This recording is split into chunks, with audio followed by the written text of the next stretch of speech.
Hi, welcome back. Today I want to spend a minute and talk about an idea that has kind of been misconstrued in the past, and I want to spend a minute just talking about it. And the idea is, so in Wing Chun, we're all about simplifying, making things simpler. Not too simple that they break. But what tends to happen over time is that people will add stuff to the system instead of subtracting. So we're going to get this technique from this system or this technique from this system, and that's counter to Wing Chun's method, to Wing Chun's principles. So what we want to do is we want to look at some technique. Someone says, oh, do this, this is Wing Chun, or do that, this is Wing Chun. And what we want to do is kind of look at each of those things and say, is it necessary? Is there a simpler way? Is there a more efficient way? Because to bulk up a system, it has some advantages. Maybe fill in some gaps, maybe keep the system running longer to keep it more interesting, but it runs counter to the principles of Wing Chun. So what we want to do is kind of look at each, what I encourage you to do is look at each technique and figure out, is it redundant? Could the problem that this is solving be solved in a different way or with a different technique? And sort of do your own critical thinking and your own sort of assessment of the techniques that you're performing and see if there's a better way, or maybe if that technique is not necessary. Because Wing Chun is theoretically perfect, it's kind of like science. And that is to say, if you were to take all the science and math books and get rid of them, destroy them, math and science would reappear because they're fundamental nature.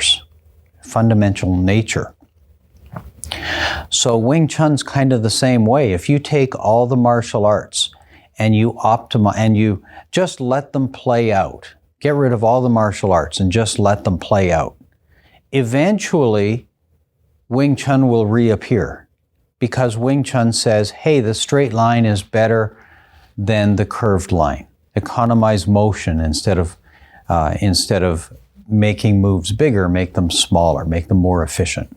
So Wing Chun would reappear, and things that are not Wing Chun would kind of fade away. So we want to keep this principle in mind. Are we actually doing Wing Chun? Are we adhering to the principles? Furthermore, if you want to test your understanding, then you can check against these questions of, am I simplifying, or is this as simple as possible? So before you teach a technique to someone else, think about it. Say, hey, yes, this might work, but just working does not mean it's Wing Chun. You know, kind of like Wing Chun works, but not everything that works is Wing Chun. Sort of the A equals B, but B does not equal A kind of thing. So we want to look at it and say, is this Wing Chun? Not necessarily, does it work? Lots of stuff works. But we want to look at Wing Chun specifically and say, okay, is this efficient? Does it economize motion? Can it be used against a bigger person? Okay, so the question was, how do we know if it's been over-optimized? And we took out something that's useful. And I mean, first there's our critical thinking, right? Does this situation exist? Is it a realistic situation that we have to handle? And do we have a tool to handle it? And if the answer is yes, then we haven't over-optimized. If the answer is no, then maybe it warrants further examination. And what I would encourage is, if we're going to examine this question further, gather a group of peers, people who've been doing Wing Chun for 30 plus years. So gather those folks up and run it by the community and decide as a collective, a collective of experience, whether or not something should be added back into Wing Chun. One last point. People think that, not everybody, some people think that fancier or more difficult is more advanced. I want to learn BUG because it's the advanced form. And that's not exactly right.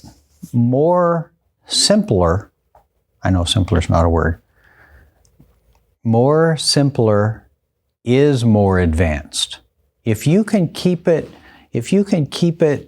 as tight as possible and super efficient, finish the fight in one strike, that is advanced. Being able to do that takes a lot of work, and therefore that's the advanced way. Everybody can do some fancy tricks and jump and flip and spin and turn and maybe make something work, and they think because it's more difficult to do the flip and spin than something simple, that more advanced thing is more advanced, and that's not necessarily the case.